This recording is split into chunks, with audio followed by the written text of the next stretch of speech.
राज्यातील 17 लाख शासकीय कर्मचारी आजपासून बेमुदत संपावर आहेत। यात बीड जिल्ह्यातल्या 25,000 कर्मचाऱ्यांचा सहभाग असेल।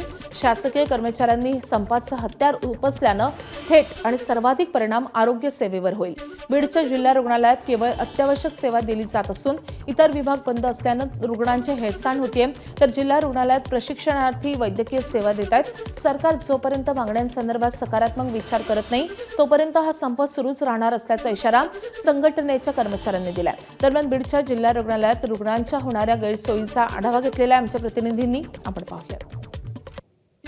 राज्यातील 17 लाख शासकीय कर्मचारी आजपासून संपावरती आहेत। त्याचा थेट परिणाम जो आहे तो या ठिकाणी आरोग्य सेवेवरती देखील पाहायला मिळतो आहे। मी सध्या बीडच्या जिल्हा रुग्णालयात उभा आहे। या ठिकाणी सकाळपासूनच अशा स्वरूपामध्ये जी रुग्ण आहेत त्यांची कुठेतरी अडचण होताना आपल्याला पाहायला मिळते। सकाळपासूनच हे संपूर्ण रुग्ण जे आहेत ते या ठिकाणी थांबलेले आहेत, त्यांची कामं जी आहेत ती खोळंबलेली आहेत। या संपूर्ण बाबीचा आढावा आपण घेतलेला आहे, माहिती घेतलेली आहे।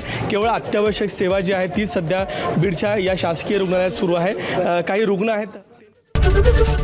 एबीपी माझा, उघडा डोळे बघा नीट।